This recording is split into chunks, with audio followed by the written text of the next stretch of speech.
म आफ्नो screen share गर्छु यहाँ स्लाइड लोड गरेर।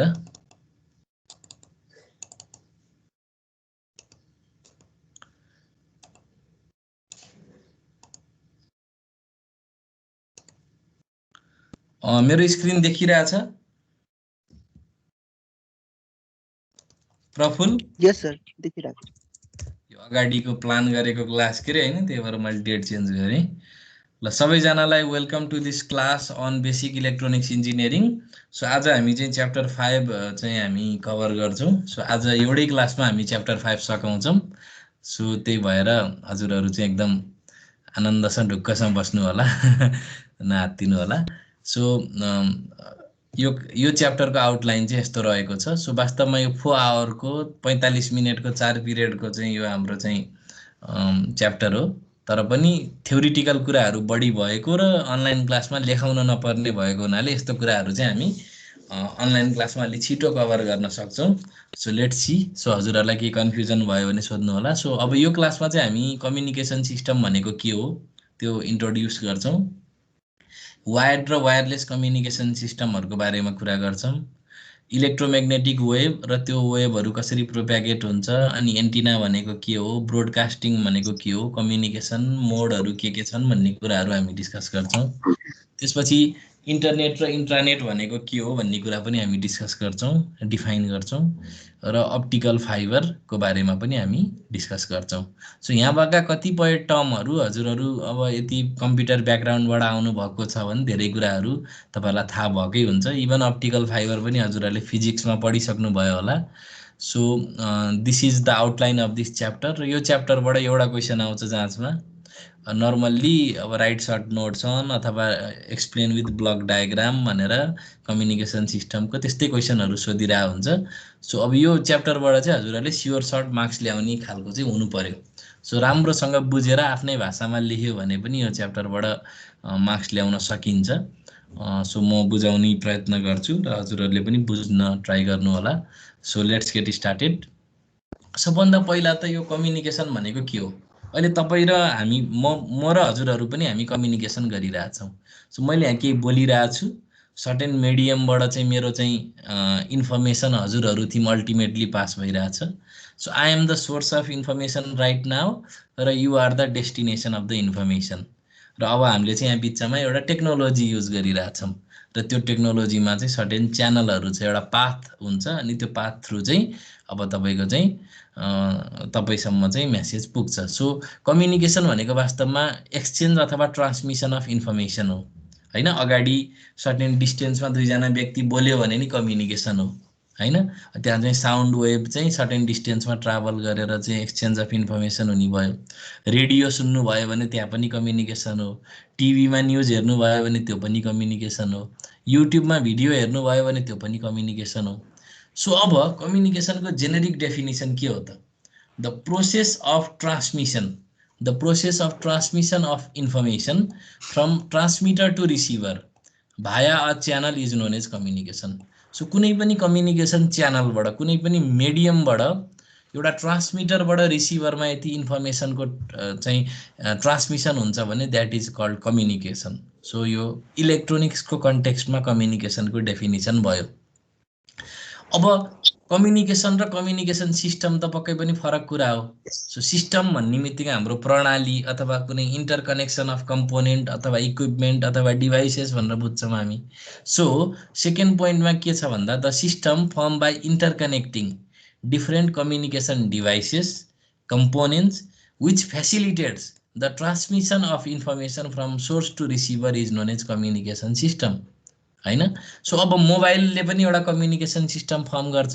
सो मोबाइलमा हामी एकअर्कालाई कल गर्न सक्छौँ, अथवा चाहिँ अहिले यो इन्टरनेटलाई युज गरेर पनि अनि अरू विभिन्न चाहिँ प्रोटोकलहरू युज गरेर हामी ल्यापटप युज गरेर अथवा मोबाइल युज गरेर नि यसरी हामी कम्युनिकेसन गरिरहेछौँ। सो कम्युनिकेसन सिस्टम भनेको चाहिँ विभिन्न कम्युनिकेसनहरू डिभाइसेस युज गरेर, कम्युनिकेसन डिभाइसेसहरू युज गरेर कम्युनिकेसन गरियो भने त्यस्तो खालको फेसिलिटेट गर्ने सिस्टमलाई हामी कम्युनिकेसन सिस्टम भन्छौँ। र this is a very simplified block diagram of a generic communication system. So generic भन्ने बित्तिकै जेनेरल भन्ने बुझ्नु पर्यो। सो कुनै पनि कम्युनिकेसन सिस्टममा एउटा ट्रान्समिटर हुन्छ, अर्को रिसिभर हुन्छ, र ट्रान्समिटर र रिसिभरमा चाहिँ ट्रान्समिटरबाट चाहिँ पठाएको इन्फर्मेसन चाहिँ रिसिभरले रिसिभ गर्छ। On the basis of the type of signal being used to represent the information, communication system can be classified as analog communication system and digital communication system. So analog signal हरु use गरेर communication गरियो भने analogue communication system भयो, र digital signal use गरेर चाहिँ communication गरियो भने डिजिटल कम्युनिकेसन सिस्टम हुने भयो। सो एनालग भनेको धेरै पहिलाको कुरा भयो, डिजिटल भनेको हाम्रो ओल्ड वार हुने बेलामा युज भइसकेको थियो। Even in the time of Second World War, there was already digital communication system in existing condition, हैन। सो अब इक्जाम्पल्सहरु के हुन्? इन्टरनेट पनि एउटा चाहिँ कम्युनिकेसन सिस्टमको इक्जाम्पल हो। PSTN public switch telephone network, जुन हामी ल्यान्डलाइन भन्छौं, त्यो पनि एउटा कम्युनिकेसन सिस्टम हो। टेलिभिजन कम्युनिकेसन सिस्टम हो, रेडियो पनि कम्युनिकेसन सिस्टम हो, र आदि इत्यादि। अब त्यो भन्दा अलिकति डिटेल ब्लक डायग्राम बनाउने हो भने चाहिँ this is the block diagram of communication system, र इक्जामको पर्सपेक्टिभले this block diagram is very much important. अब the detail block diagram of a communication system is illustrated in the figure, हैन। अब अघि के थियो? हामीले खालि ट्रान्समिटर, च्यानल र रिसिभर मात्रै बनाएका थियौं। अब अहिले हामीले यहाँ अगाडि सोर्स थप्यौं, त्यसपछि हामीले डेस्टिनेसन थप्यौं, र बिचमा नोइजको कुरा पनि ल्याएका छौं। सो सबभन्दा पहिला त सोर्स भनेको के हो? सोर्स भनेको चाहिँ ओरिजिन भयो। मैले अहिले बोलिरहेको छु, so I am the source of information for this time, हैन। किनभने मैले यहाँ हजुरहरूलाई केही इन्फर्मेसन कन्भे गरिरहेको छु नि त, केही कुराहरू भनिरहेको छु नि त। So message signals are generated from source or sender. So सोर्सलाई सेन्डर पनि भनिन्छ। सोर्सले चाहिँ के गर्छ त? इन्फर्मेसन जेनेरेट गर्छ in the form of some signal. So अहिले मेरो के भइरहेछ? मेरो भोइस एउटा माइक्रोफोनको माध्यमबाट कम्प्युटरभित्र इलेक्ट्रोनिक फर्ममा चाहिँ कन्भर्ट भएको छ, हैन, in the form of some electric signals, र अनि त्यसलाई चाहिँ भित्र चाहिँ डिजिटलमा कन्भर्ट गरेर अनि त्यसपछि विभिन्न मोडुलेसन गरेर अनि तपाईहरुथीमा आएको छ अल्टिमेटली। अनि तपाईहरुको कम्प्युटर अथवा मोबाइल पनि सर्टेन रिसिभर छ, त्यो रिसिभरले चाहिँ त्यसलाई डिकोड गर्छ, अनि त्यसपछि त्यसलाई डिमोडुलेट गर्छ, अनि अल्टिमेटली चाहिँ रिसिभ गर्छ। सो अहिलेलाई के कुरा बुझ्नुस् त? सोर्स भनेको ओरिजिन अफ इन्फर्मेसन हो भन्ने बुझ्नु पर्यो। यो सोर्स भनेको कुनै पर्सन हुन सक्छ, कुनै डिभाइस हुन सक्छ, हैन। मैले अब कुनै पेन ड्राइभबाट चाहिँ गीत बजाएर पठाउन सक्छु, कुनै चाहिँ मिडियाबाट चाहिँ मैले चाहिँ फिड गर्न सक्छु ट्रान्समिटरमा। सो सोर्समा जहिले नि व्यक्ति बोल्नै पर्छ भन्ने पनि हुँदैन, हैन। कुनै रेकर्डेड कन्टेन्ट पनि हामी प्ले गर्न सक्छौं। सो सोर्स भनेको चाहिँ पठाउनु पर्ने इन्फर्मेसन हो, जुन चाहिँ either we can convert it into electrical form, अथवा हामीलाई अलरेडी कुनै इलेक्ट्रिकल फर्ममा चाहिँ एभाइलेबल हुन सक्छ, जस्तै pen drive, CD, VCD, VCR, whatever. So a transmitter भनेको के हो? The transmitter converts electrical signal into a form that is suitable for transmission through the physical channel or transmission medium. So ट्रान्समिटरले के गर्छ भन्दाखेरि अब तपाईले कसरी पठाउने हो त सिग्नल, हैन, त्यो सिग्नल च्यानलमा पठाउनको लागि चाहिँ कन्भर्ट गरिदिन्छ के इलेक्ट्रिकल सिग्नललाई एउटा सुइटेबल फर्ममा। जस्तै अब अप्टिकल फाइबरबाट पठाउने हो भने लाइटमा कन्भर्ट गर्नु पर्यो, अब म्याग्नेटिक ट्रान्सफर गर्ने हो भने म्याग्नेटिक फर्ममा हुनु पर्यो, अथवा इलेक्ट्रिकल फर्ममै पठाउँछु भन्ने हो भने पनि त्यसमा अलिकति मोडुलेट गरेर पठाउनु पर्ने हुन्छ। मोडुलेसन भनेको के हो त्यो हामी हेरौँला। सो च्यानलमा चाहिँ डिस्ट्रोय नहुने तरिकाले, इजिली पास हुने तरिकाले सिग्नल रेडी बनाएर पठाइयो भने त्यो चाहिँ सुइटेबल फर ट्रान्समिसन हुने भयो। र ट्रान्समिटरले के गर्छ त? रिसिभरमा पुग्ने गरेर चाहिँ सिग्नल जेनेरेट गर्छ, र त्यो सिग्नल चाहिँ च्यानल थ्रु प्रोपेगेट हुन्छ। अब यो ट्रान्समिटरको इक्जाम्पलहरु भनेको चाहिँ एम्प्लिट्युड मोडुलेसन मोडुलेटर हो, अथवा एफएम मोडुलेटरहरु हुन सक्छ। च्यानल भनेको के हो त? Channel is a path through which information is passed in the form of signal. So अब जस्तै तपाईको चाहिँ रेडियो वेव्सहरु कुन च्यानलबाट जान्छ त? फ्री स्पेसबाट जान्छ नि, हैन। तपाईँको चाहिँ फ्री स्पेसबाट चाहिँ प्रोप्यागेट हुन्छ। माइक्रोवेभ पनि फ्री स्पेसबाट प्रोप्यागेट हुन्छ। सेटेलाइट तपाईँलाई थाहा छ। अप्टिकल फाइबर भन्यो भने च्यानल के भयो, त्यो अप्टिकल फाइबरभित्रबाट चाहिँ पास हुने भयो। ट्विस्टेड पेयर केबल अथवा तपाईँको कोएक्सियल केबल भयो भने के हुन्छ, त्यो केबलभित्रबाट चाहिँ पास हुन्छ।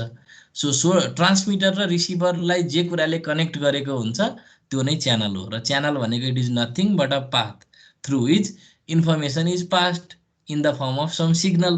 अब हावाबाट पास भएको छ भने त्यो इलेक्ट्रोम्याग्नेटिक वेभ हुनसक्छ, signal in the form of electromagnetic wave, अथवा कुनै अप्टिकल फाइबरभित्र छ भने कुनै लाइट सिग्नलको, लाइट पल्सको रूपमा हुनसक्छ।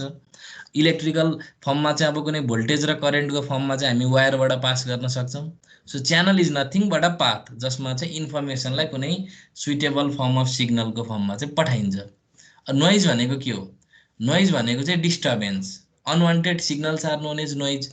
It distorts the signal being transmitted. अब हाम्रो नेचरमा अब लाइटेनिङ हुन्छ, थन्डरिङ हुन्छ, अथवा चाहिँ इन्टरफेरेन्स हुन्छ। तपाईँलाई थाहा छ नि डिस्ट्रक्टिभ इन्टरफेरेन्स भनेर। अब अरू सोर्सबाट पनि आएका सिग्नलहरू हुन्छ नि जुन हाम्रो कानले सुन्दैन, तर त्यस्ता पनि नोइज सिग्नलहरू चाहिँ प्रोप्यागेट भइरहेको हुन्छ हाम्रो एटमोस्फियरमा, होइन, हाम्रो अर्थको चाहिँ सर्फेसमा, अब हाम्रो बिल्डिङहरू वरिपरि।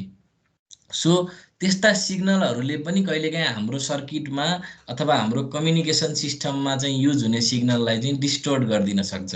र च्यानलमा जुन सिग्नल आइरहेछ त्यसमा डिस्ट्रक्टिभ इन्टरफरेन्स गराइदिएर त्यो चाहिँ ओरिजिनल मेसेज सिग्नलभन्दा अलिकति डेभिएटेड भएर अलिकति आवाज झिरझिर आउने टाइपको, अथवा चाहिँ सुन्दै नसुनिने खालको, अथवा चाहिँ के हुने बिग्रिने खालको चाहिँ फर्म, यदि ओरिजिनल सिग्नलको सेप, फ्रिक्वेन्सी, त्यस्ता प्यारामिटरहरू चेन्ज भयो भने त्यसलाई हामी डिस्टोर्सन भन्छौँ।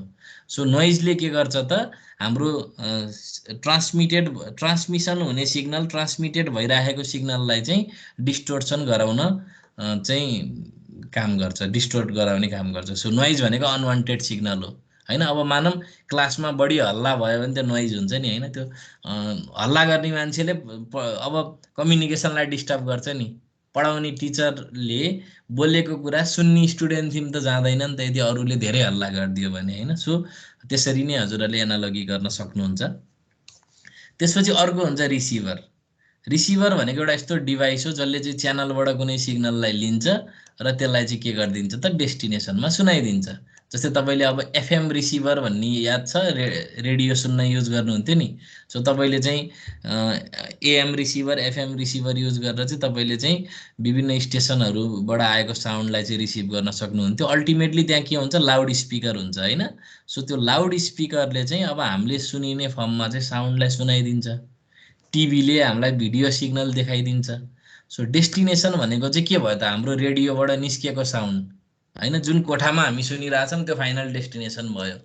अनि हामी अब इन्टेन्डेड चाहिँ मेन रिसिभर, हामी ह्युमन रिसिभर भयौँ, होइन। सो रिसिभर भनेर अहिले यहाँ देखाएको चाहिँ सर्किट भयो। डेस्टिनेसन भनेको चाहिँ अब लाउड स्पिकरबाट आएको साउन्ड नै हाम्रो डेस्टिनेसन भयो। त्यहाँ पुगेपछि काम सकियो, जसलाई पठाउनु पर्ने थियो त्यहाँ मेसेज जाने भयो। त्यसपछि अब it is a device which is use to recover the original message signal from the received signal. अब example AM receiver, FM receiver भयो। याद गर्नुहोस् त, त्यो हामीले ट्युनिङ गर्छौँ नि, याद गर्नुभएको छ त्यो घुमाउने, त्यो वास्तवमा त्यहाँ केही हुँदैन, एउटा आरएलसी सर्किटहरू हुन्छ। त्यहाँ चाहिँ रिजोनेन्ट फ्रिक्वेन्सीमा चाहिँ हामी चाहिँ ट्युनिङ गराएर चाहिँ अनि हामी चाहिँ के गर्छौँ त, हामी त्योलाई चाहिँ रिसिभ गर्छौँ। अब डेस्टिनेसन भनेको के हो? Destination is the final stage which is used to convert an electrical message signal into its original form। जस्तै लाउड स्पिकर एउटा डेस्टिनेसन भयो, अथवा कुनै पनि स्क्रिन एउटा चाहिँ डेस्टिनेसन भयो, होइन। सो लाउड स्पिकरले के मद्दत गर्ने भयो त, जसलाई त्यो इन्फर्मेसन पुर्याउन पर्ने हो त्यो ठाउँमा पुर्याइदिने भयो। So that is the final destination. So this is the block diagram of a communication system, है। अब च्यानलकै बारेमा अझै अलि बढी कुरा गरौँ। Channel is generally form by transmission media. Transmission मिडियाहरूबाट च्यानल बनेको हुन्छ। Transmission media is a communication channel. अब यो फेरि एकले अर्कालाई बढी रिफरेन्स गरे हुन्छ कि, यो डेफिनेसनै त्यस्तो छ। सो इन्टरचेन्जेबल्ली पनि युज गर्न सकिन्छ यो दुईवटा टर्महरूलाई। Transmission media is a communication channel that carries the information from transmitter to receiver. अब यसको दुईवटा टाइप्स हुन्छ, एउटा गाइडेड मिडिया, अर्को चाहिँ unguided media. So guided media भनेको यो तारहरूबाट फिजिकल वायरहरूबाट चाहिँ यदि ट्रान्समिट गरियो भने त्यस्तो बेलामा चाहिँ हामी गाइडेड मिडिया भन्छौँ। जस्तै twisted pair cable, coaxial cable, optical fibre केबलहरूलाई हामी गाइडेड मिडिया भन्छौँ, किनभने हामी त्यो सिग्नललाई डोर्याउँछौँ क्या, त्यहाँ पाथ देखाउँछौँ नि त। अब तारबाट चाहिँ यदि हामी ट्रान्समिट गरिरहेछौँ भने के हुन्छ, त्यो तारले गाइड गर्ने भयो, तारबाट बाहिर निस्किन त पाएन नि त, डोर्याएर लयो नि त होइन। अब अनगाइडेडमा के हुन्छ, अनगाइडेड ट्रान्समिसन मिडियामा there is no direct and guided physical path for the signal to propagate. एउटा एन्टिना हुन्छ तपाईँको, अब घरमै भएको राउटरलाई सम्झिनुहोस् न होइन, तपाईँले वाइफाई चलाउनुहुन्छ भने यु हेभ अ राउटर, त्यो राउटरको एन्टिना हुन्छ, त्यसले इलेक्ट्रोम्याग्नेटिक वेभहरू जेनेरेट गर्छ, वाइफाई सिग्नल जेनेरेट गर्छ र तपाईँको मोबाइलको डिभाइसमा भएको एन्टिनाले त्यसलाई टिप्छ। तर कुन पाथबाट जान्छ भने त फिक्स भएन नि त, इट ट्रान्समिट्स इन अल डिरेक्सन होला, त्यसको कुनै डिरेक्सनमा चाहिँ एटिन्युएसन हुँदै गएर अलिकति त्यसको स्ट्रेन्थ घट्दै जाला, बट इभन देन त्यो चाहिँ एभ्री डिरेक्सनमा चाहिँ त्यो प्रोप्यागेट हुन्छ र कुनै एउटै पाथबाट जानुपर्छ भन्ने छैन। So there is no control on flow of signal, किनभने गाइडेड होइन यो, it can flow in any direction. तपाईँ एउटा कोठाबाट अर्को कोठामा मुभ गर्न सक्नुहुन्छ, घरि छतमा जान सक्नुहुन्छ, घरि बाहिर बरन्डामा जान सक्नुहुन्छ। So there is no control on the flow of signal. अब यो चाहिँ जुन डिरेक्सनमा पनि टिप्न सक्ने भयो। इक्जाम्पलहरू के भयो त, radio waves, satellite, terrestrial microwave, जुन हाम्रो मोबाइलको टावरहरू हुन्छ त्यसलाई टेरेस्ट्रियल माइक्रोवेभ भन्छ, किनभने त्यसमा चाहिँ लाइन अफ साइट कम्युनिकेसन हुन्छ, दुईटा टावरहरू बिच चाहिँ एकदम एक्ज्याक्टली लाइन अफ साइट, दुईटा टावर एकअर्कालाई चाहिँ फेसिङ हुनुपर्ने हुन्छ, एउटै लाइनमा हुनुपर्छ, त्यस्तो खालको कम्युनिकेसन हुनुपर्छ टेरेस्ट्रियल माइक्रोवेभ कम्युनिकेसनमा। अब wired and wireless communication system, so वास्तवमा त्यही अघिकै कुरा हो। अब यो कम्युनिकेसन सिस्टममा यो च्यानल चाहिँ गाइडेड मिडियाबाट बन्यो भने त्यो वायर्ड कम्युनिकेसन सिस्टम भयो, अनगाइडेड मिडियाबाट बन्यो भने त्यो कम्युनिकेसन सिस्टम के भयो त, वायरलेस कम्युनिकेसन सिस्टम भयो। जाँचमा लेख्नु पर्यो भने, अब मानौँ जाँचमा चाहिँ वायर्ड र वायरलेस कम्युनिकेसन सिस्टम भनेर 8 मार्क्समा सोधिदियो भने के गर्ने, अगाडिको कम्युनिकेसन सिस्टमको त्यो ब्लक डायग्राम घुसाइदिने, अनि यो च्यानल चाहिँ वायर्ड भयो भने यो मिडिया युज भयो भने यसलाई वायर्ड कम्युनिकेसन सिस्टम भन्छ भन्ने एन्सर लेख्ने तरिका त्यही हो। जाँचमा मेरो स्लाइडमा यति छ भनेर यति नै लेख्ने होइन है, फेरि त्यो कुरा बुझ्नु। जाँचमा आएको एन्सर चाहिँ मार्क्स हेरेर त्यसलाई दिनुपर्ने इन्फर्मेसनहरू चाहिँ दिनुपर्ने हुन्छ, त्यही भएर एन्सर मिलाएर लेख्न पनि जान्नु होला। सो अहिलेलाई अब यहाँ भएको लाइनहरू हेरौँ। Wired communication or wire line communication system are the communication system which employ the transmission of information over wire based communication technology such as coaxial cable, twisted pair cable, optical fibre etcetera. So तारबाट यदि हामीले चाहिँ information pass गऱ्यौँ भने के हुने भयो त, त्यो चाहिँ वायर्ड अथवा वायर लाइन कम्युनिकेसन सिस्टम हुने भयो। त्यही अघिकै कुरा हो, यसमा चाहिँ डाइरेक्ट फिजिकल कनेक्सन हुन्छ होइन, अनि ट्विस्टेड पेयर, कोएक्जियल, यिनै कुरा रिपिटेडली युज भइरहेछ। वायरलेस कम्युनिकेसन सिस्टम भनेको के हो, जसमा चाहिँ इलेक्ट्रोम्याग्नेटिक वेभहरूको माध्यमबाट चाहिँ कम्युनिकेसन हुन्छ, डाइरेक्ट फिजिकल कन्ट्याक्ट हुन्न। यसका इक्जाम्पलहरू के हुन् त, टिभी, रेडियो ब्रोडकास्टिङ होइन, जिपिएस, राडार होइन, जिपिएस भनेको ग्लोबल पोजिसनिङ सिस्टम, राडार होइन, त्यसपछि Bluetooth, WiFi, WiMAX, these are different technologies है, जसमा चाहिँ वायरलेसली चाहिँ सिग्नलहरू ट्रान्समिट हुन्छ। सो त्यति गाह्रो कुरा यो भएन। अब कहिलेकाहीँ जाँचमा अलिकति घुमाएर सोधिदिन सक्छ वा एनालग कम्युनिकेसन सिस्टम भनेर। अब नर्मल्ली हजुरहरूलाई सोध्न त जाँचमा चाहिँ जेनरल्ली कम्युनिकेसन सिस्टम भनेर मात्रै सोध्छ, तर कहिलेकाहीँ अलिकति घुमाएर एनालग कम्युनिकेसन सिस्टम भनेर सोध्यो भने अगाडिको कुरा लेख्ने अनि यस्तो यो कुरा थपिदिने। अब यो कुरामा के फरक छ ल हेर्नु है त। एनालग कम्युनिकेसन सिस्टममा के हुन्छ भन्दाखेरि इनपुट सिग्नल र आउटपुट सिग्नल बोथ एनालग हुन्छ। यो भनेको एकदम आउटडेटेड टेक्नोलोजी भइसक्यो, किनभने अब आजकल डिजिटल त युज हुन्छ, सो बिना त हामी कुनै सर्किट देख्न सम्भवै छैन। सो एनालग कम्युनिकेसन सिस्टममा के हुन्छ भने एउटा मेसेज सिग्नल हुन्छ, अनि कुनै एउटा मोडुलेटर भन्ने डिभाइसले चाहिँ के गर्छ त, एउटा मोडुलेटेड सिग्नल जेनेरेट गर्छ, जसलाई चाहिँ हामी च्यानलमा पठाइदिन्छौँ, ट्रान्समिट गर्छौँ, र त्यो च्यानलले चाहिँ च्यानलबाट प्रोप्यागेट भइसकेपछि त्यो जुन सिग्नल रिसिभ हुन्छ त्यो डिमोडुलेटर भन्ने सर्किटबाट पास गरिन्छ र अल्टिमेटली चाहिँ त्यसलाई इन्फर्मेसन रिसिभरमा चाहिँ हामी चाहिँ पठाउँछौँ। So this is the block diagram of analogue communication system. यसमा खालि के हुने भयो त सबै सिग्नलहरू एनालग हुने भए। यो मोडुलेसन गर्ने मोडुलेटर भनेको एनालग डिभाइस हुने भयो, डिमोडुलेटर भन्ने पनि एनालग डिभाइस हुने भयो। सो यो ब्लक डायग्राम चाहिँ अब यसमा खालि ट्रान्समिटरको ठाउँमा मोडुलेटर लेखेको छ, रिसिभरको ठाउँमा डिमोडुलेटर लेखेको छ। अरू त लगभग सिमिलर हो, च्यानल हुने नै भयो होइन। लाइकवाइज डिजिटल कम्युनिकेसन सिस्टममा के हुन्छ भने सिग्नलहरू डिजिटल हुनु पर्यो। अब डिजिटल भन्ने बित्तिकै यस्ता इन्कोडिङ डिकोडिङ भन्ने टर्महरू आउने भए। अब अहिलेलाई यसको डेप्थमा हामी नजाऊँ, किनभने यो कोर्स भनेको नामै बेसिक इलेक्ट्रोनिक्स इन्जिनियरिङ हो। त्यही भएर मैले चाहिँ खालि जाँचमा कहिलेकाहीँ क्वेसन घुमाएर सोधिदियो, कहिलेकाहीँ अब डिजिटल कम्युनिकेसन सिस्टम भनेर लेख्यो भने सोध्यो भने नि जाँचमा हजुरहरूले अगाडि कम्युनिकेसन सिस्टमको डिटेलमा लेख्ने अनि यसलाई पनि एक्सप्लेन गर्ने। अब के हुन्छ भन्दाखेरि यसमा चाहिँ एउटा इन्फर्मेसन सोर्स हुन्छ। अब यो त डिजिटल कम्युनिकेसन सिस्टम हो, त्यही भएर यसले पास गर्ने इन्फर्मेसन त डिजिटल फर्ममा हुने भयो, 1 0 त्यस्तै टाइपको होइन, बाइनरी कम्बिनेसनबाट बनेको इन्फर्मेसन हुने भयो। त्यसलाई इन्कोडिङ गरिन्छ। पहिला त्यो सोर्सबाट आएका सिम्बलहरूलाई इन्कोडिङ गरिन्छ। त्यसपछि च्यानलमा पठाउन भन्दा अगाडि पनि च्यानलले इन्कोडिङ गर्छ। अनि डिजिटल मोडुलेसन भन्ने छुट्टै टेक्निक छ। डिजिटल मोडुलेटरले त्यसलाई मोडुलेट गरेर च्यानलमा पास गर्छ। अफकोर्स यहाँ पनि नोइज नहुने होइन, नोइज हुन्छ, तर नोइजको असर एकदमै कम हुन्छ। नोइज भन्ने कुरा जहाँ पनि हुन्छ। त्यसपछि डिजिटल डिमोडुलेटर। पहिला अब यो त कुनै पनि एउटा फङ्सन छ भने त्यसको इन्भर्स फङ्सन पनि त एक्जिस्ट गर्छ नि होइन। इन्कोडिङको उल्टो त ठ्याक्क डिकोडिङ हो नि। सो डिजिटल मोडुलेटर गरेपछि डिजिटल डिमोडुलेटर पनि गर्नु पर्यो, च्यानल इन्कोडिङ गरेपछि च्यानल डिकोडिङ पनि गर्नु पर्यो, सोर्स इन्कोडिङ गरेपछि सोर्स डिकोडिङ पनि गर्नु पर्यो।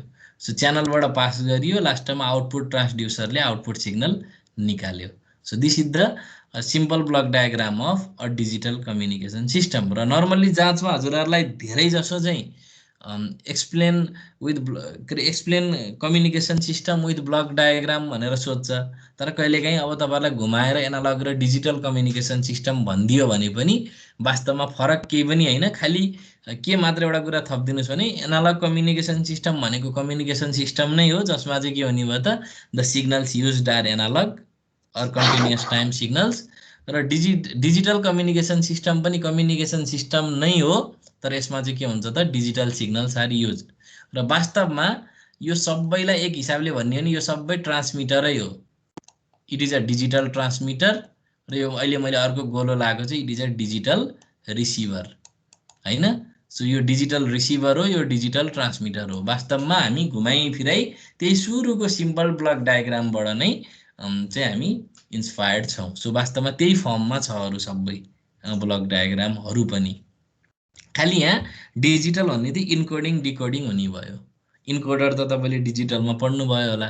2 को पावर यहाँबाट इनपुट हुन्छ अनि यहाँबाट आउटपुट बिट्सहरू हुन्छ होइन। डिकोडिङमा के हुन्छ, यहाँबाट इनपुट बिट हुन्छ, 2 को पावर यहाँबाट चाहिँ आउटपुट बिट्सहरू हुन्छ। र अब हामी त्यहाँ कुनै रुल असाइन गरेर कुनै नियम बनाएर हामी चाहिँ डिकोडिङ इन्कोडिङ गर्न सक्छौँ। जस्तै अब हामी MP3 VLC भिडियो फर्मेटहरूमा पनि विभिन्न इन्कोडिङ डिकोडिङहरू युज हुन्छ है।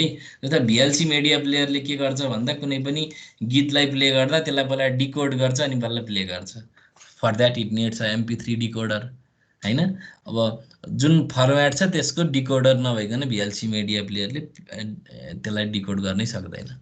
सो एनिवे ती कुराहरू सफ्टवेयर बेस्ड भए होइन। अब मैले डिजिटल कम्युनिकेसन सिस्टमको चाहिँ ब्लक डायग्रामको बारेमा हजुरहरूलाई कुरा गरेँ।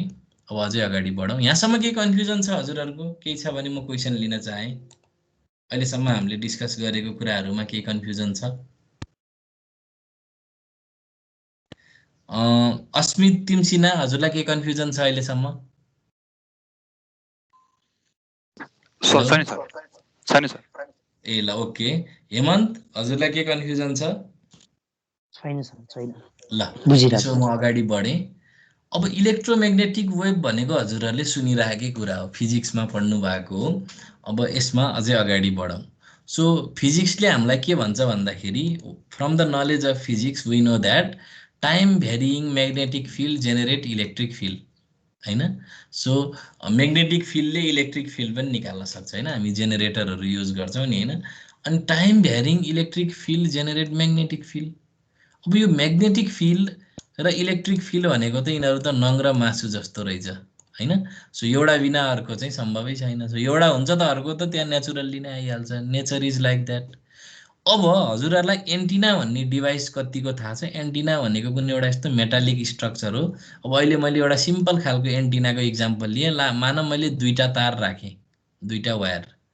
अब के हुन्छ भन्दाखेरि चाहिँ मैले एउटा कुनै चाहिँ सिग्नल जेनेरेटरबाट करेन्टहरू भोल्टेज सिग्नल भेराइ गर्न सक्छु। अब यसले के गर्छ त चार्जहरू एकुमुलेट गर्छ दुईटा वायरको दुईटा इन्डमा। यो ओसिलेट हुन्छ एकदमै। अब यसरी चाहिँ मैले एकदम एउटा सर्टेन फ्रिक्वेन्सीमा चाहिँ एउटा हाई फ्रिक्वेन्सी चाहिँ अब करेन्ट चाहिँ मैले पास गरेँ भने त्यहाँबाट अल्टिमेटली चाहिँ इलेक्ट्रोम्याग्नेटिक वेभ निस्किन्छ। अब त्यहाँ के हुन्छ भन्दाखेरि इलेक्ट्रिक फिल्ड भेक्टर र म्याग्नेटिक फिल्ड भेक्टर कन्स्ट्यान्टली चेन्ज हुन्छ एउटा सर्टेन रेटमा। र त्यसरी चेन्ज गर्दाखेरि चाहिँ इलेक्ट्रोम्याग्नेटिक वेभ चाहिँ जेनेरेट हुन्छ। र इलेक्ट्रोम्याग्नेटिक वेभमा के हुन्छ भने अब तपाईँले देख्न सक्नुहुन्छ they are perpendicular to each other हैन। इलेक्ट्रिक फिल्ड र magnetic field they are perpendicular to each other अथवा 90 degree to each other and both are perpendicular to the direction of the propagation. So this is चाहिँ electromagnetic wave. र हरेक फिल्डको चाहिँ अब X axis component, Y axis component र Z axis component हुन्छ। यिनीहरू बिच चाहिँ हामी सुपरपोजिसनहरू विभिन्न कुराहरू अपरेसनहरू डिफाइन गर्न सक्छौँ। सो एन्टिना भनेको it is nothing but some metallic structure जसमा चाहिँ अब मैले हाई फ्रिक्वेन्सीको करेन्ट अथवा चाहिँ सिग्नल पास गरेँ भने अल्टिमेटली त्यो स्ट्रक्चरबाट चाहिँ एउटा कुनै फ्री स्पेसमा कुनै मिडियममा चाहिँ एउटा डिस्टर्बेन्स क्रिएट हुन्छ। That disturbance is in the form of electric field and magnetic field. अनि त्यो वेभलाई चाहिँ हामी के भन्छौँ त त्यो डिस्टर्बेन्सलाई त्यो इलेक्ट्रिक फिल्ड र म्याग्नेटिक फिल्डको त्यो जुन फ्लक्चुएटिङ हुने वेभ हुन्छ त्यसलाई हामी के भन्छौँ? We call it electromagnetic wave. र इलेक्ट्रोम्याग्नेटिक वेभलाई चाहिँ इएमडब्ल्यू पनि भन्ने गरिन्छ। अब electromagnetic waves are produce whenever electric charges are accelerated. Electric चार्जलाई मैले चाहिँ कुनै मिडियममा एक्सिलरेट गरेँ भने त्यो चाहिँ के हुने भयो त इलेक्ट्रोम्याग्नेटिक वेभ प्रोड्युस हुने भयो। That is the disturbance due to these accelerated charges. This makes it possible to produce electromagnetic wave by letting an alternating current flow through a wire an antenna. The frequency of the wave created in this way equals the frequency of alternating current. So यो alternating करेन्टको frequency अनुसारको wave निस्किने भयो। So यसरी चाहिँ हामी electromagnetic wave निकाल्दा रहेछौँ। त्यसपछि अब त्यही अहिलेकै कुरा हो। अब मैले चाहिँ एउटा डिरेक्सनमा चाहिँ इलेक्ट्रिक फिल्ड भेक्टर लिन सक्छु, अर्को डिरेक्सनमा चाहिँ म्याग्नेटिक फिल्ड भेक्टर लिन सक्छु र प्रोपेगेसनको डिरेक्सनलाई चाहिँ जेडले जनाउन सक्छु यसरी एक्स वाइ र जेड गरेर। अब this is the wave equation for the electric field हैन। सो एउटा चाहिँ यो साइनोसोइडल फर्ममा हुँदो रहेछ। साइनोसोइडल भन्दाखेरि कस र साइन दुइटै हुन्छ। So cos omega T plus certain थीटाको फर्ममा छ which is given by minus omega Z under root mu naught epsilon naught, जसमा चाहिँ इएक्स नट भनेको चाहिँ maximum amplitude of the vibration हो। अनि त्यसपछि यो omega under root mu naught epsilon naught भनेको चाहिँ वास्तवमा इट इज यो भनेको चाहिँ 1 बाई भेलोसिटी अफ लाइट हो वास्तवमा। अनि 2 पाइ एफ ओ ओमेगा भनेको। र त्यसरी चाहिँ हामीले चाहिँ कुनै पनि भेलोसिटी भनेको चाहिँ कुनै पनि velocity frequency into wavelength हो। तपाईँले फिजिक्समा पढेको कुरा हो यो। सो त्यस्ता कुराहरू युज गर्ने भने अल्टिमेटली यो 2 पाइ बाई ल्याम्डा भनेको बिटा हुन्छ। It is nothing but a phase constant. अब दिस इज द इक्वेसन। अब मैले त्यो सबै चाहिँ कम्प्लिकेटेड एक्सप्रेसनलाई मैले सिम्प्लिफाइड एक्सप्रेसनमा लेखेँ। So in the form of beta. अब यो चाहिँ इलेक्ट्रिक फिल्ड भेक्टरको चाहिँ एउटा इक्वेसन हो र यो म्याग्नेटिक फिल्ड भेक्टरको चाहिँ इक्वेसन हो।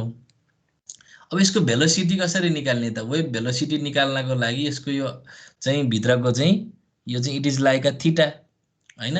यो चाहिँ एउटा यसलाई चाहिँ अब हामीले चाहिँ डिफरेन्सिएसन गर्न सक्छौँ। अब यो डिफरेन्सिएसन गर्दाखेरि के हुने भयो त?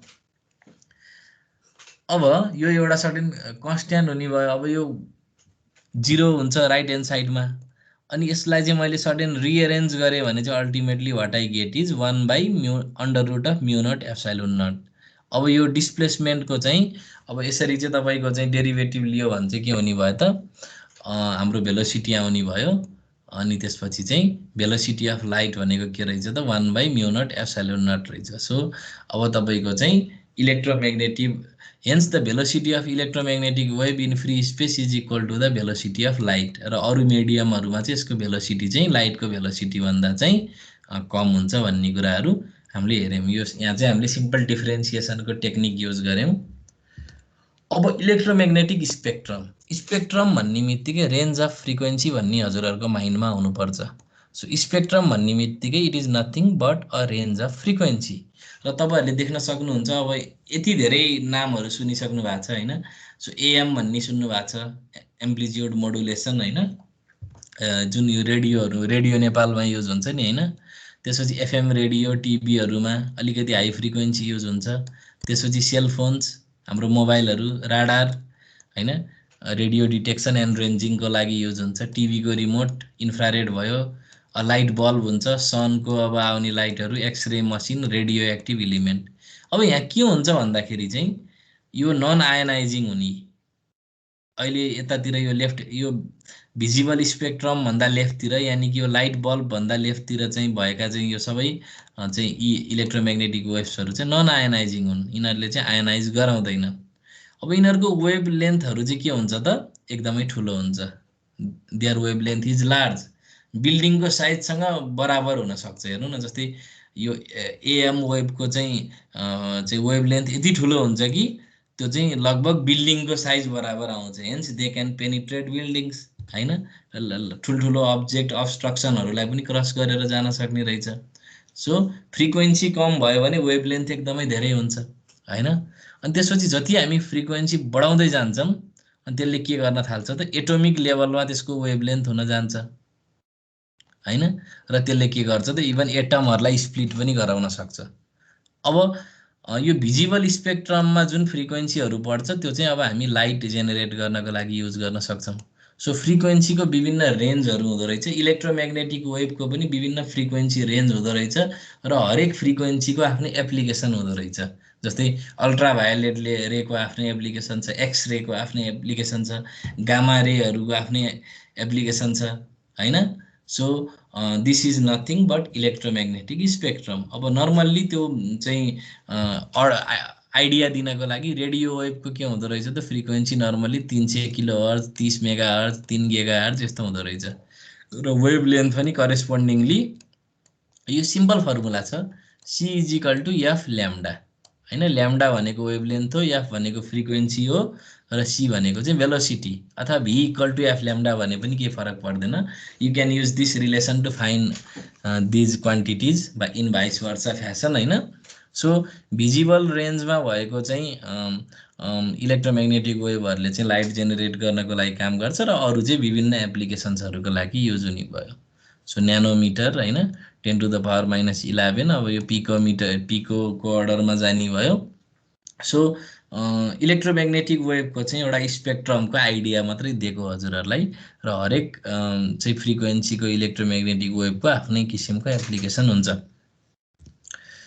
अब चाहिँ 5-6 मिनटको एउटा भिडियो छ, हजुरहरू एकदम धैर्य गरेर सुनिदिनु होला। सो म अलिकति आफ्नो भोल्युम बढाउँछु, यहाँ सुन्नु होला है त। ल प्ले भयो कि भएन पस्नु है।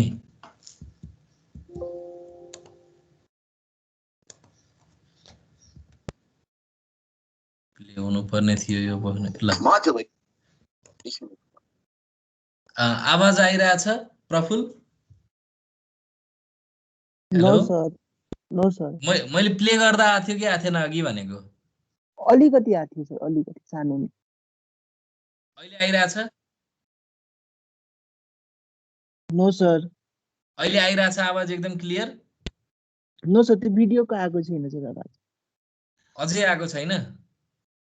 No sir. भन्नाले अहिले मैले पज गरेको यो भन्दा अगाडि आएको थियो? नो सर, आएको थिएन। सुरुमा सर अलिकति आएको थियो समथिङ, तर त्यसपछि आएको छैन। अहिले हेर्नुहोस् त।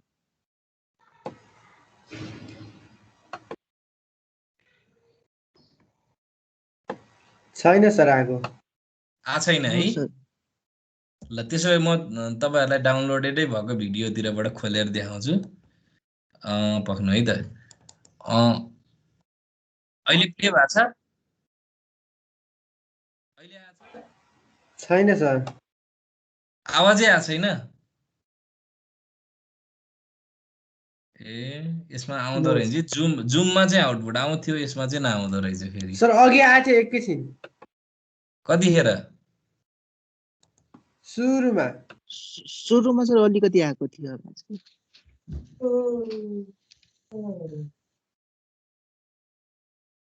आछ अहिले छैन सर। ए यो स्लाइडबाट चाहिँ आएको थियो अघि यस सर। ल पक्नु है त एकचोटि फेरि हेरौँ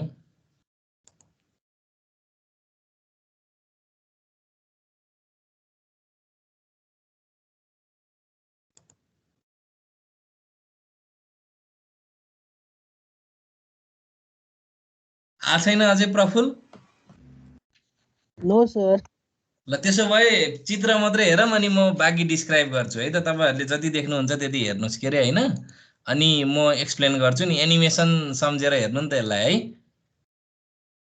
ओके सर। हुन्छ ल ल ओके ल यो भिडियो यो एनिमेसन हेर्नु है त हजुरहरूले पक्नै यो फेरि घरिघरि यो टिम्समा पनि समस्या हुँदो रहेछ घरिघरि यो फुल स्क्रिनको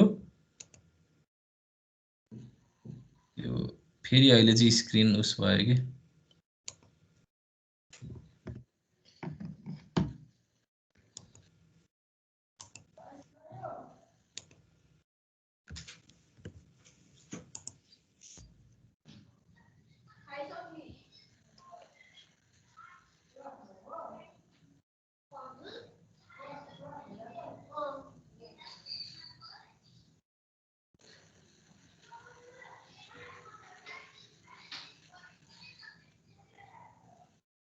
सिग्नलहरु बढाएको थियो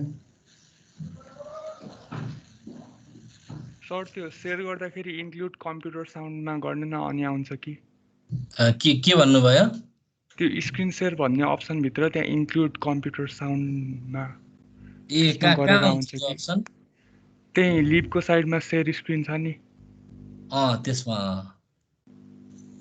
त्यसबाट हेर्नु त त्यहाँ इन्क्लुड कम्प्युटर साउन्ड भन्ने होला ए ल त्यो हेरौँ है त ल इन्क्लुड सिस्टम अडियो हो अब आउने भयो है मलाई to hear sound. Yes, sir. Modulation is one of the most frequently used technical words in. आयो आवाज यस सर। अहिले आयो हैन प्रफुल हजुर सर आएको थियो। ल म प्ले गर्दिन्छु यो एकदम धैर्यताका साथ हेर्नु है त एकदम राम्रो छ ल Modulation is one of the most frequently used technical words in communications technology. One good example is that of your FM radio, where FM stands for frequency modulation. In this video, we are going to learn the basics of modulation techniques and see how they are applied in modern cellular and communications technology. Frequency and wavelength of a wave are inversely connected. Humans have the capability to hear sound frequency from 20 Hz to 20 kHz. But if a radio tower transmits electromagnetic waves of the same frequency, the size of the antennas required will be really high. In the antenna video, we have already seen that the size of the antenna is proportional to the wavelength. If we had transmitted the electromagnetic wave in the same frequency of sound, the antenna size required would have been in the range of kilometers. This is why we need modulation. Before the electromagnetic waves are transmitted, they should be modulated to a high-frequency signal. We can understand the way we modulate the signals with a simple analogy. Try throwing a piece of paper. It won't go far. Now tie it to a stone and throw it again. The second method is obviously more efficient than the first one. This is exactly how we do modulation. In place of a stone, modulation uses a high-frequency signal known as a carrier signal. As we know, any signal has three basic properties: amplitude, frequency, and phase. In the modulation process, one of the properties of the carrier signal is varied in accordance with the message signal. For example, the frequency of the carrier signal is varied according to the amplitude of the message signal. This technique is known as frequency modulation.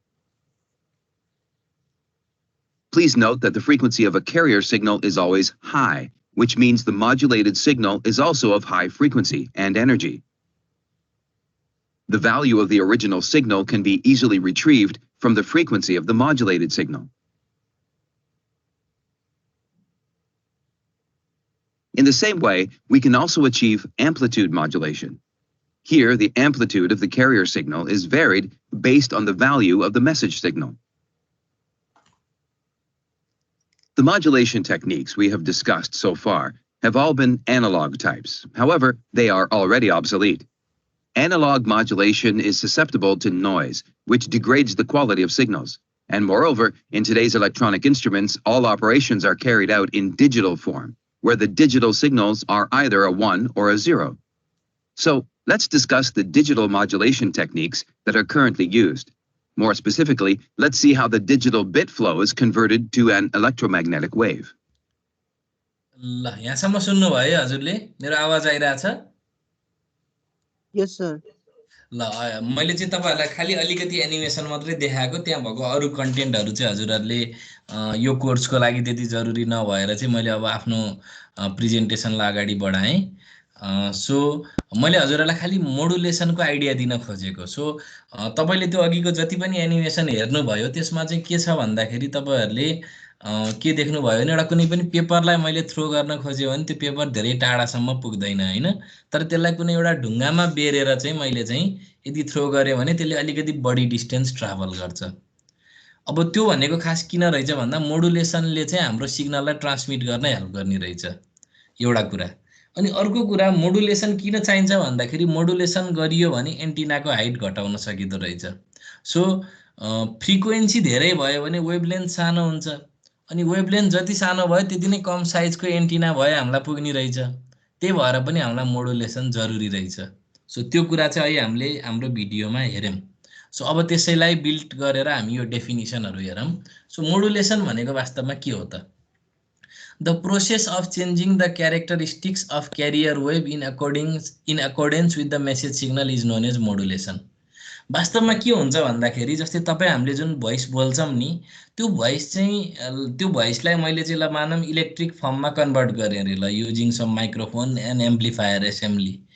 अब त्यो सिग्नलको frequency चाहिँ यति लो हुन्छ कि त्यो directly transmit गर्न सकिदैन। यदि त्यस्तो खालको सिग्नल ट्रान्समिट गरियो भने त्यो छिटै नै डिके हुने अनि त्यसलाई चाहिँ एकदम ठूलो एन्टिना चाहिने समस्या हुन्छ। त्यही भएर अब हामीलाई के चाहिन्छ भन्दाखेरि चाहिँ जसरी हामीले चाहिँ ढुङ्गामा बेरेर पेपरलाई फाल्थ्यौं त्यसरी नै अब हामीले चाहिँ एउटा क्यारियर वेभ भन्ने अथवा क्यारियर सिग्नल भन्ने चाहिँ अब हामीले चाहिँ युज गर्नुपर्ने हुन्छ।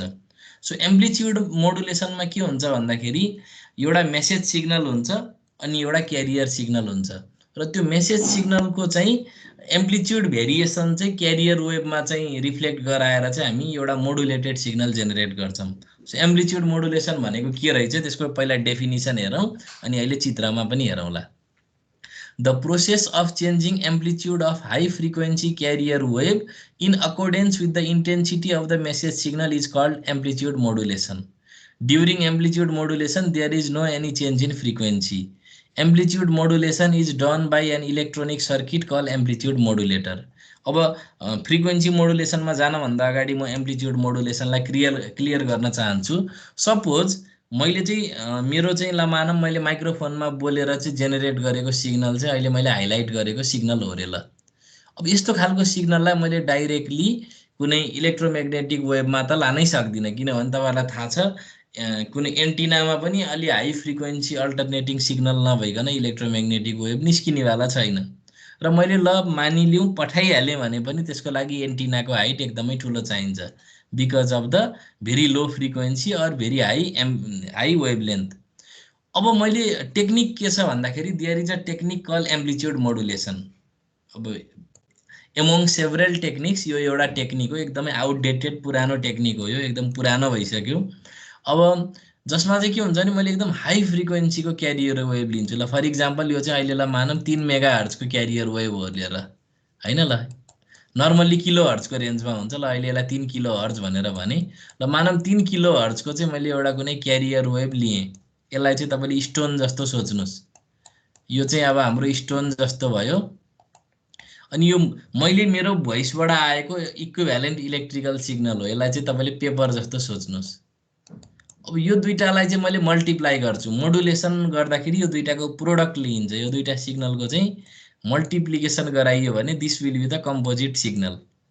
कस्तो भइदिने भयो त, फ्रिक्वेन्सी चाहिँ क्यारियर वेभको आइदिने भयो, अनि एम्प्लिट्युड चाहिँ तपाईँको मेसेज सिग्नल अनुसार भेराइ हुने भयो। हेर्नु न यो मोडुलेटेड सिग्नलमा, हेर्नु त क्यारियर वेभको एम्प्लिट्युडलाई चाहिँ यस्तो तरिकाले भेराइ गरियो कि मोडुलेटेड सिग्नलको चाहिँ लोकसमा चाहिँ भेराइ गरियो हैन, इन द बोथ डिरेक्सन। यसरी हेर्नु यी। So this is called amplitude modulated wave. अब यसमा के गरियो भन्दाखेरि चाहिँ क्यारियर वेभ र मोडुलेटिङ सिग्नल, अथवा यसलाई मेसेज सिग्नल पनि भन्छ, यसलाई मेसेज सिग्नल पनि भन्छ, मेसेज सिग्नललाई मल्टिप्लाई गरियो, त्यो दुईटालाई मल्टिप्लाई अथवा मोडुलेट गरिसकेपछि एउटा मोडुलेटेड सिग्नल आयो। र यस्तो तरिकाले मोडुलेट गरियो कि the amplitude of carrier wave is change in accordance with the message signal अथवा मोडुलेटिङ वेभ। र रिजल्टिङ सिग्नल चाहिँ कस्तो आयो त, फ्रिक्वेन्सी क्यारियर वेभको जस्तो, तर एम्प्लिट्युड चाहिँ मेसेज सिग्नल अनुसारको आउने भयो। सो मैले के गरेँ यहाँ, क्यारियर वेभको चाहिँ फ्रिक्वेन्सी युज गरेँ, तर क्यारियर वेभको चाहिँ अरू क्यारेक्टरिस्टिक्स चाहिँ चेन्ज भयो। एम्प्लिट्युड क्यारेक्टरिस्टिक्स चाहिँ in accordance with the message signal चाहिँ चेन्ज गराएको हुनाले this is the amplitude modulated signal.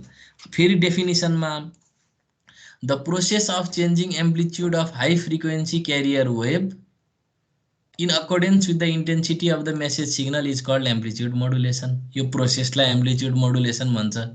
Frequency change हुँदैन, हामीले देख्यौँ फ्रिक्वेन्सी सेम हुन्छ क्यारियर वेभसँग, तर अब यो एम्प्लिट्युड मोडुलेसन चाहिँ एम्प्लिट्युड मोडुलेटर भन्ने डिभाइसले गर्छ। अहिले यो कोर्समा हामीलाई यति जाने पुग्छ। अब अर्को हुन्छ फ्रिक्वेन्सी मोडुलेसन।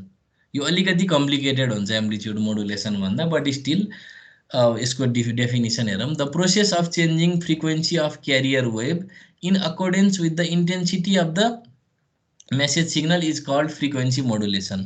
यसमा चाहिँ क्यारियर वेभको एम्प्लिट्युड नभइकन फ्रिक्वेन्सी चेन्ज गरिन्छ, र फ्रिक्वेन्सी मोडुलेसनमा एम्प्लिट्युड सेम हुन्छ। फ्रिक्वेन्सी मोडुलेसन गर्नको लागि फ्रिक्वेन्सी मोडुलेटर भन्ने सर्किट युज हुन्छ। जस्तै अब यसको चित्र हेरौँ, एउटा क्यारियर वेभ हुन्छ, हेर्नु एउटा क्यारियर वेभ हुन्छ, अर्को मेसेज सिग्नल अथवा मोडुलेटिङ वेभ हुन्छ। अब यो हामीले पठाउनु पर्ने सिग्नल, तर लो फ्रिक्वेन्सी भएको हुनाले यसलाई मैले एन्टिनाबाट इलेक्ट्रोम्याग्नेटिक वेभ बनाएर पठाउन सक्दिनँ। अब मैले यदि यो क्यारियर वेभ युज गरेर यो ओरिजिनल मेसेज सिग्नललाई चाहिँ फ्रिक्वेन्सी मोडुलेटेड सिग्नल अथवा फ्रिक्वेन्सी मोडुलेटेड वेभमा कन्भर्ट गर्ने हो भने कस्तो वेभ आउँछ भने अहिले मैले यो सबभन्दा बटममा देखाएको जस्तो वेभ आउँछ। फ्रिक्वेन्सी मोडुलेटेड वेभमा के हुन्छ भने मेसेज सिग्नल जुन बेला हाई हुन्छ, पोजिटिभ हाफ साइकलमा हुन्छ, त्यो बेलामा चाहिँ कम्प्रेसन हुन्छ फ्रिक्वेन्सी मोडुलेटेड वेभमा, र जुन बेला चाहिँ मेसेज सिग्नल चाहिँ यो लो हुन्छ त्यो बेलामा चाहिँ यहाँ रेयर फ्याक्सन हुन्छ, एक्सपान्सन हुन्छ। र यो कम्प्रेसन र रेयर फ्याक्सनलाई चाहिँ हामी ट्रान्समिट गरेर अनि फ्रिक्वेन्सी डिटेक्टर अथवा चाहिँ फ्रिक्वेन्सी डिमोडुलेटर सर्किटमा चाहिँ के हुने भयो त, यो फ्रिक्वेन्सीको चेन्जको आधारमा चाहिँ ओरिजिनल मेसेज सिग्नललाई चाहिँ हामी रिकभर गर्न सक्छौँ। र यसरी मेसेज के अरे क्यारियर वेभको चाहिँ फ्रिक्वेन्सी चेन्ज गरियो भने in accordance with the message signal, यस्तो खालको मोडुलेसनलाई हामी फ्रिक्वेन्सी मोडुलेसन भन्छौँ। सो मेसेज सिग्नल हाई हुँदा क्यारियर वेभको फ्रिक्वेन्सी चाहिँ बढ्ने भयो, यसलाई कम्प्रेसन भन्यो। अनि मेसेज सिग्नल चाहिँ लो हुँदाखेरि अथवा चाहिँ नेगेटिभ हाफ साइकलमा हुँदाखेरि चाहिँ अब के हुने भयो त, क्यारियर वेभको चाहिँ फ्रिक्वेन्सी चाहिँ घट्ने भयो, यसलाई चाहिँ रेयर फ्याक्सन भन्ने भयो। So this is the frequency modulated signal. र यस्तो मोडुलेसन किन गरिन्छ भन्दा च्यानलमा पठाउँदाखेरि एकदम हाई फ्रिक्वेन्सी भयो भने एक त एन्टिना एकदम सानो भयो हुने भयो। जस्तै अब हाम्रो मोबाइलहरू मेगा हर्जमा काम गर्छ, सो जति हाई फ्रिक्वेन्सी भयो त्यति एन्टिनाको साइज कम हुन्छ। जस्तै पहिला पुरानो मोबाइल एन्टिना बाहिरै निकालेको हुन्थ्यो नि, तर आजकल एन्टिना कहाँ छ खोज्नै पर्छ।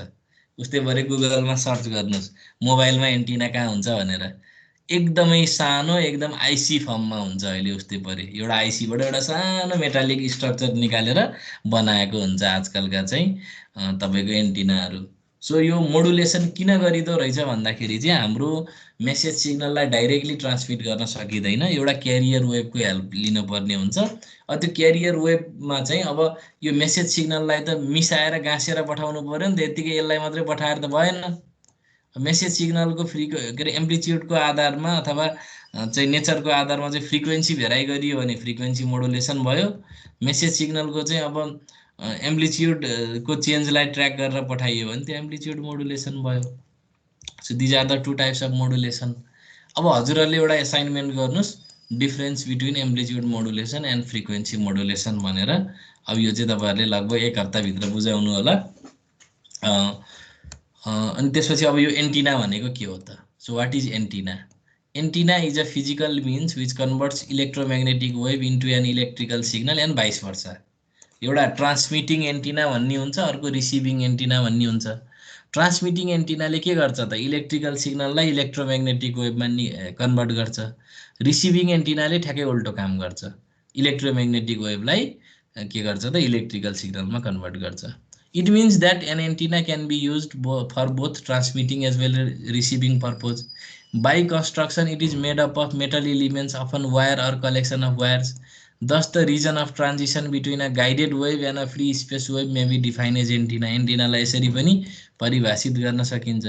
सो एन्टिनामा के हुन्छ? एउटा हाई फ्रिक्वेन्सी जेनेरेटर हुन्छ, अनि एउटा सर्टेन मेटालिक स्ट्रक्चरबाट अथवा कुनै वायरबाट त्यसलाई गाइड गरिन्छ र सर्टेन एउटा चाहिँ ओपनिङबाट चाहिँ त्यसलाई के गरिन्छ त?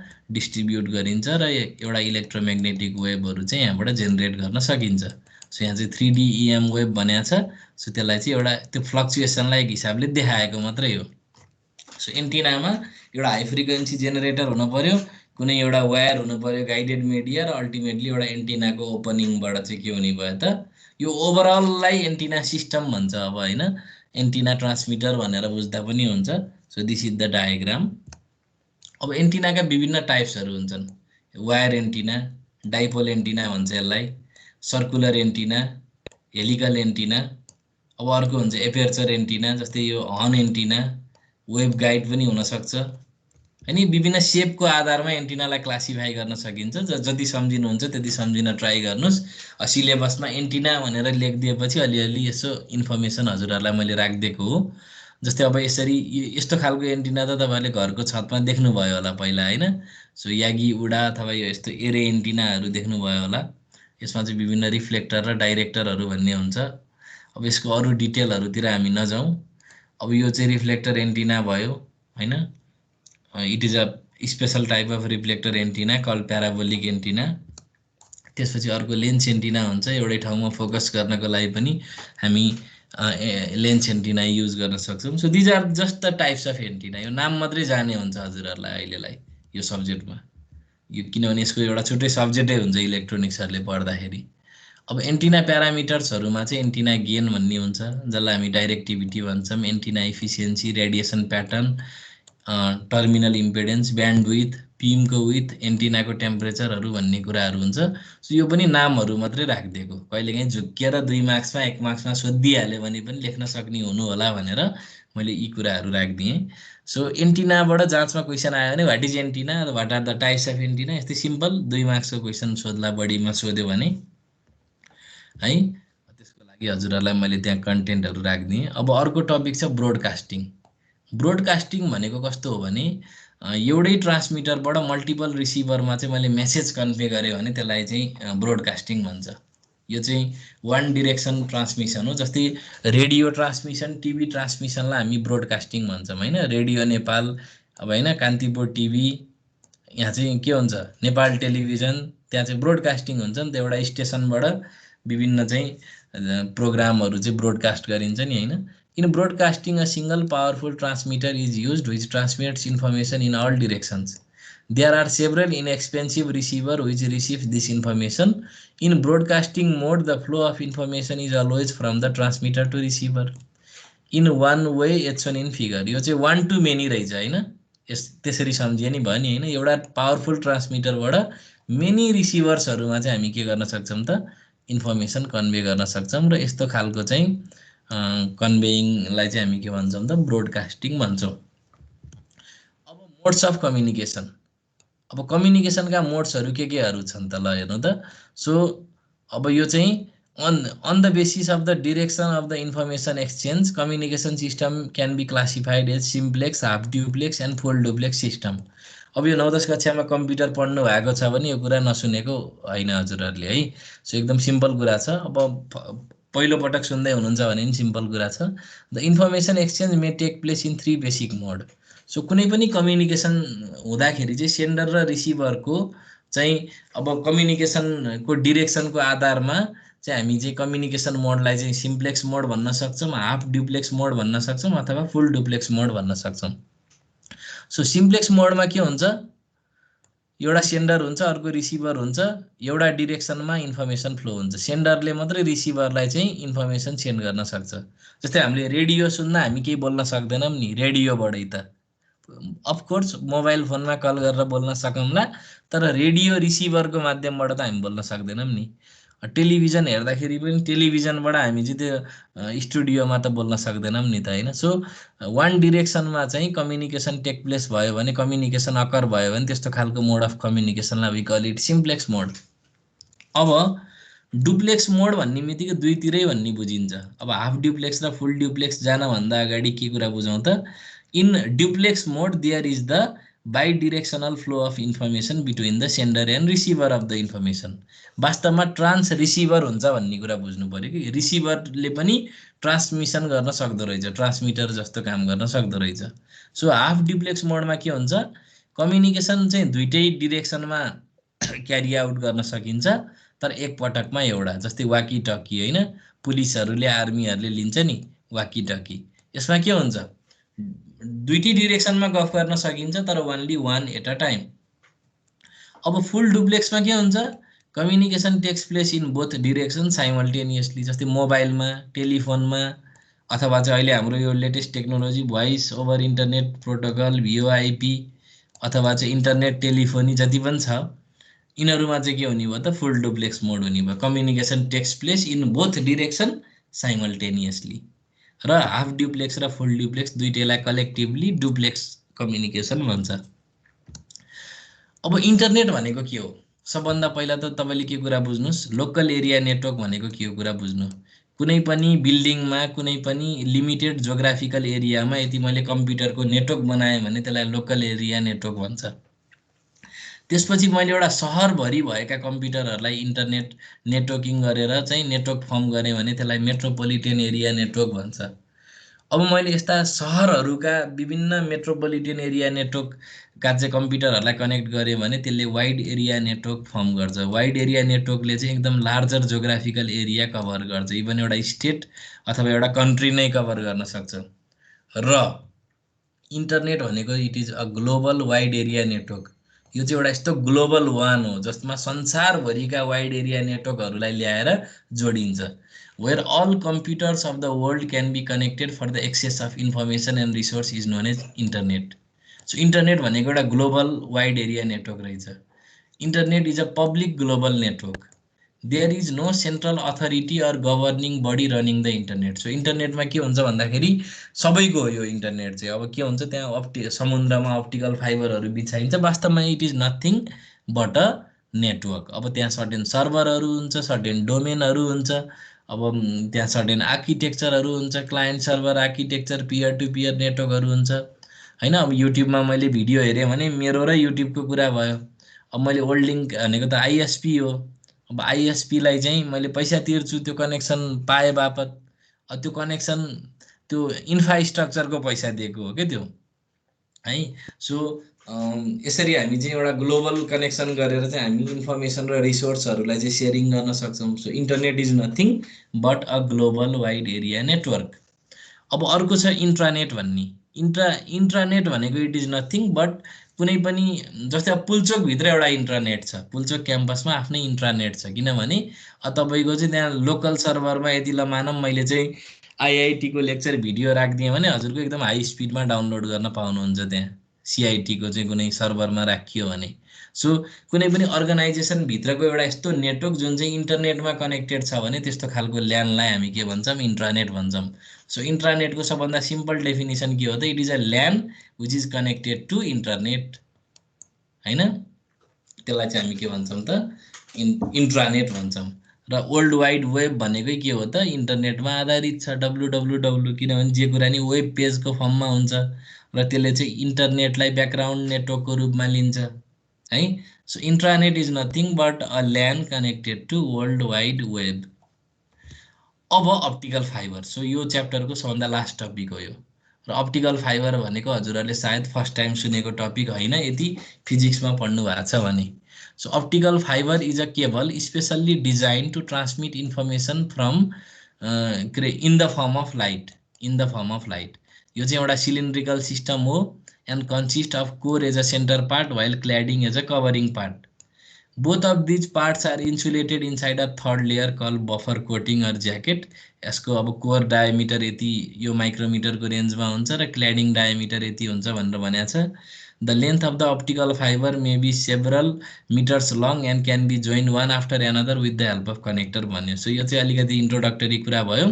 सो अप्टिकल फाइबरको लागि सबभन्दा राम्रो हजुरहरूले चाहिँ वर्ल्डिङको जुन फाइबर आउँछ त्यसलाई अप्टिकल फाइबर भन्छ अब अप्टिकल फाइबर भनेको चाहिँ के हो भने त्यसमा चाहिँ लाइट पल्सको फर्ममा चाहिँ हामी सिग्नल ट्रान्समिट गर्न सक्छौँ एकदमै फास्ट हुन्छ यो यसको ब्यान्डविड्थ एकदमै धेरै हुन्छ इभन जिबीको चाहिँ स्पिडमा पनि हामी डाटा ट्रान्समिट गर्न सक्छौँ त्यो अप्टिकल फाइबरको स्पिड चाहिँ त्यति हुन्छ इभन तपाईँको यो मोबाइलका टावरहरू छन् नि यी टावरहरूलाई पनि अन्डरग्राउन्डमा अप्टिकल फाइबरले कनेक्ट गरे हुन्छ all of these towers are connected with a very very high speed optical fibre network or link त्यो कुरा बुझ्नुहोस् हाम्रो इन्टरनेट धानेकै अप्टिकल फाइबरले हो जति पनि यो संसारभरि इन्टरनेट चल्या छ यो सबैलाई अल्टिमेटली समुद्रभित्र पुरै फाइबर ओछ्याएर चाहिँ जोडेको हो so optical fibre is a background for the modern day high speed internet किनभने सेटेलाइट कम्युनिकेसन सिस्टममा चाहिँ पर्फर्मेन्स स्लो हुन्छ कि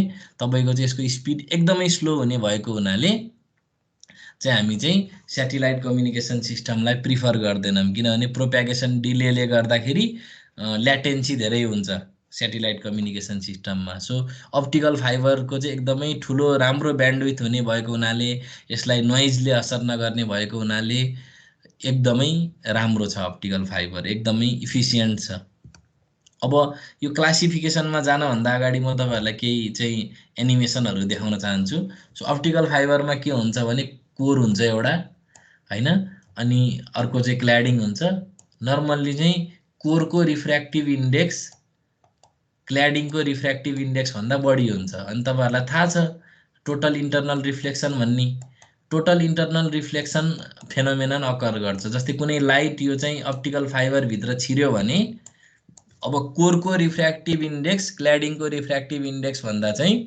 बढी हुन्छ सो कुनै पनि लाइट डेन्सर मिडियमबाट चाहिँ अर्को चाहिँ त्यो भन्दा कम डेन्सर मिडियममा चाहिँ ट्रान्समिट गर्यो भने त्यो बेलामा के हुन्छ त त्यही पुरानै उसमा चाहिँ फर्किन्छ नि फ्रम द इन्टरफेस त्यसलाई हामी के भन्छौँ त टोटल इन्टरनल रिफ्लेक्सन भन्छौँ सो टोटल इन्टरनल रिफ्लेक्सनको फेनोमेननले के हुन्छ त एउटा इनबाट मैले चाहिँ पठाएको लाइट चाहिँ अर्को इन्डमा निकाल्न सकिदो रहेछ र यसरी चाहिँ हामी चाहिँ लाइट सिग्नलको फर्ममा चाहिँ इन्फर्मेसनलाई चाहिँ प्रोप्यागेट गराउन सक्छौं है अब लेडले के गर्छ लाइट जेनेरेट गर्छ अनि तपाईको फोटो डायोडले के गर्छ भन्दाखेरि लाइटलाई चाहिँ इलेक्ट्रिकल सिग्नलमा अथवा करेन्टमा कन्भर्ट गर्न सक्छ यसरी चाहिँ हामी चाहिँ कम्युनिकेसन गराउन सक्छौं सो यो चाहिँ एउटा सिम्पल एक्जाम्पल भयो यसमा चाहिँ के छ भन्दाखेरि चाहिँ तपाईको चाहिँ मल्टी मोडमा चाहिँ यो अप्टिकल फाइबरलाई अपरेट गराइएको छ एकदम विभिन्न सिग्नलहरु चाहिँ मैले यसमा पठाउन सक्छु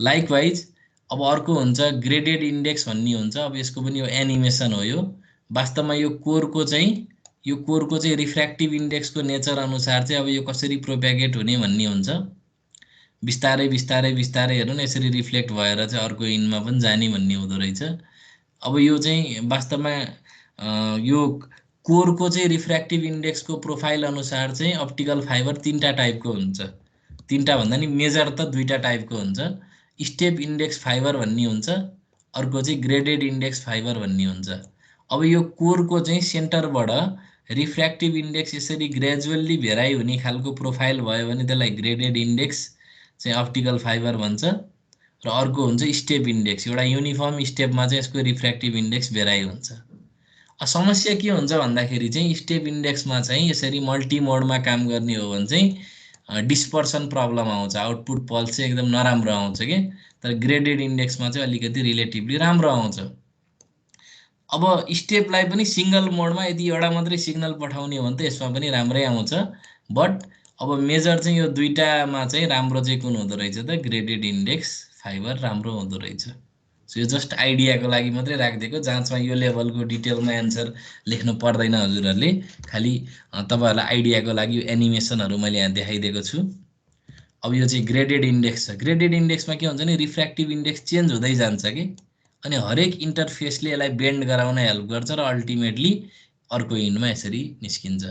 अब स्टेप इन्डेक्समा के हुन्छ त, एभ्री टाइम त्यहाँ चाहिँ अब तपाईँको डिस्पर्सन प्रब्लम आउँछ कि, यसरी ठोक्किँदै जाँदाखेरि चाहिँ त्यहाँ लाइट चाहिँ डिस्पर्स भएर नोइज आउँछ, अनि त्यो आफैमा त्यहाँ चाहिँ अलिकति प्रब्लमहरू आउँछ। त्यही भएर हामी ग्रेडेड इन्डेक्स चाहिँ युज गर्छौँ।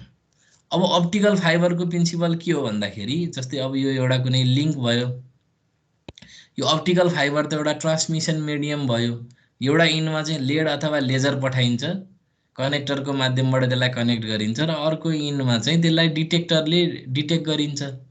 अब यो चाहिँ फिजिँदै गएको समस्या के हो भने डिस्पर्सन प्रब्लम देखाउन खोज्या हो। यहाँ स्टेप इन्डेक्समा चाहिँ यो डिस्पर्सन प्रब्लम हुन्छ, यो डिस्पर्सन प्रब्लमलाई हटाउनलाई हामी graded index optical fibre use गर्नुपर्छ भन्ने कुरा देखाउन खोजेको हो। अब types of optical fibre on the basis of behaviour, step index optical fibre र ग्रेडेड इन्डेक्स अप्टिकल फाइबर हुन्छ। यो चाहिँ रिफ्र्याक्टिभ इन्डेक्सको चाहिँ प्रोफाइलको आधारमा हामीले यसलाई क्लासिफाई गर्न सकिन्छ। अर्को भनेको चाहिँ कन्स्ट्रक्सन मेटेरियलको आधारमा चाहिँ अप्टिकल फाइबरलाई सिलिका फाइबर, प्लास्टिक फाइबर अथवा प्लास्टिक क्ल्याड फाइबरको रूपमा चाहिँ हामी क्लासिफाई गर्न सकिन्छ। सो अब अरू अझै धेरै एनिमेसनहरू हेर्ने हो भने चाहिँ मैले यहाँ राखिदिएको लिङ्क हेर्नु होला, this is a very useful link. अब जाँचमा चाहिँ what is optical fibre communication भनेर आइदिन सक्छ क्वेसन हैन। सो अप्टिकल फाइबर कम्युनिकेसन भनेर आयो भने चाहिँ त्यहाँ optical fibre as a channel अथवा as a transmission medium use हुनु पर्यो। सो अप्टिकल फाइबर हाम्रो के छ त, एज अ च्यानलको रूपमा युज भइरहेछ। Optical fibre is used as a channel. अब यसको ट्रान्समिटरमा अप्टिकल सोर्स युज हुनै पर्यो। अब यसको रिसिभरमा पनि अप्टिकल डिटेक्टर युज हुनै पर्यो। सो एज अ होल यो सबै च्यानल फर्म गर्न हेल्प गर्ने भयो। ट्रान्समिटर हुनै पर्यो, रिसिभर हुनै पर्यो, सोर्स र डेस्टिनेसन त भइ नै हाल्यो। So this is a block diagram of optical fibre communication. अब तपाईहरुलाई अझै एउटा टास्क मैले के थप्दिएँ भने अप्टिकल फाइबर कम्युनिकेसनको एडभान्टेज र डिसएडभान्टेज के हो। अब एडभान्टेज यसको अलि मजासँग लेख्नु होला हजुरहरूले असाइनमेन्टमा, मैले एउटा क्वेसन थप्दिएँ हजुरहरूलाई। सो एडभान्टेजमा चाहिँ यसमा चाहिँ अब त्यति धेरै इन्टरफरेन्स हुँदैन, अनि यो चाहिँ एकदम रोबस्ट हुन्छ, यसको ब्यान्डविड्थ एकदमै राम्रो हुन्छ, क्वालिटी एकदमै राम्रो हुन्छ, तिनै कुराहरू लेख्नु होला। त्यो यसको डिसएडभान्टेज भनेको चाहिँ यो बेन्ड भयो भने यो बिग्रिन्छ, यसलाई चाहिँ कनेक्ट गर्न गाह्रो हुन्छ, एकदम एक्सपर्टले अथवा कुनै राम्रो टुल युज गरेर मात्रै यसलाई कनेक्ट गर्न सकिन्छ, अनि मेन्टेनेन्स गर्दा डिफिकल्टी हुन्छ। 90 डिग्रीमा बेन्ड गर्दाखेरि अप्टिकल फाइबर बिग्रिन्छ नि त हैन, अनि यो रिलेटिभली महँगो हुन्छ। त्यो बाहेक अरू सबै कुरा यसका फाइदा मात्रै छन्। र हजुरले चाहिँ अब जाँचमा चाहिँ अब ल एक्सप्लेन, अब अप्टिकल फाइबर कम्युनिकेसनमा 6 मार्क्सको क्वेसन आइदियो भने के गर्ने, कम्युनिकेसनको अगाडिको कुरा सबै त्यही लेख्ने, अनि अप्टिकल फाइबरको कुरा लेख्ने, अनि त्यसपछि यो ब्लक डायग्राम बनाएर एक्सप्लेन गरिदिने। सो एन्सर लेख्न पनि जान्न पर्दो रहेछ, अनि यसका फाइदा बेफाइदा लेखिदिएपछि मार्क्स काट्ने ठाउँ नै हुन्न। So this is all about today's class हैन। सो आज मैले प्लान गरेको कन्टेन्ट यति नै हो। सो विथ दिस हामीले चाहिँ यो च्याप्टर 5 सकायौं है। अब मैले हजुरहरूलाई त्यहाँ एउटा क्वेसन थपिदिन्छु। अब यहाँ चाहिँ एउटा क्वेसन हजुरहरूलाई थपिदिएँ मैले, list down the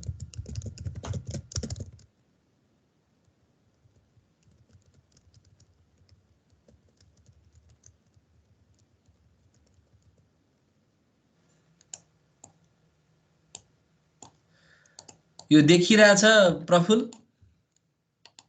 yes sir देखिरहेछ। ल ओके।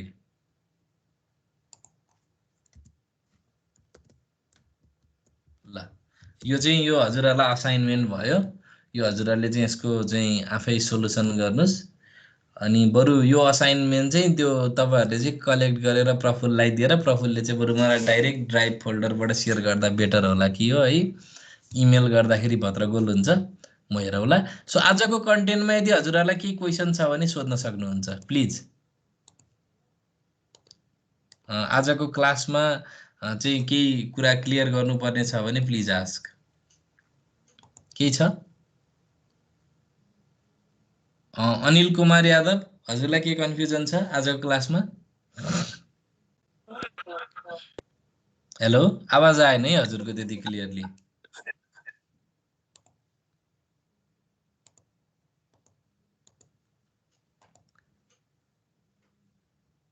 विजय पौडेल,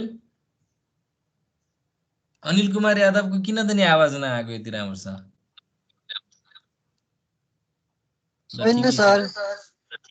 ल ठिक छ। विजय पौडेल, के कन्फ्युजन छ? हेलो विजय, खै त। दीपक दास, के कन्फ्युजन छ? सर क्षितिज छैन सर। अनि कुशल शर्मा,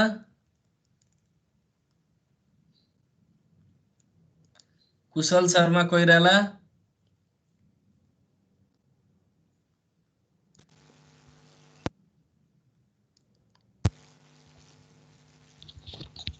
हेलो सर, छैन प्रब्लम। ए ल। प्रफुल, के कन्फ्युजन छ हजुरलाई? No sir. Prashant Giri, no sir. ल त्यसो भए हजुरहरूलाई केही कन्फ्युजन छैन भने thank you for attending this class. आज हामीले चाहिँ च्याप्टर 5 कन्क्लुड गऱ्यौँ र नेक्स्ट क्लासमा चाहिँ हामी यसरी नै 1.5 घन्टा 2 घन्टा लिएर चाहिँ च्याप्टर 7 सकाएर हामी यो कोर्सलाई चाहिँ कन्क्लुड गर्छौँ। त्यसपछि अब प्रफुल्लसँग सल्लाह गरेर चाहिँ 1-2 वटा ट्युटोरियल चाहिँ क्लासहरू चाहिँ हामी राखौँला, त्यो हजुरहरूको कन्भिनियन्ट टाइममा है। सो ल, सबैजनालाई चाहिँ हेभ अ नाइस डे। अर्को क्लासमा चाहिँ भेटौँला है त ल। Thank you everyone, thank you. Thank you sir. Thank you sir.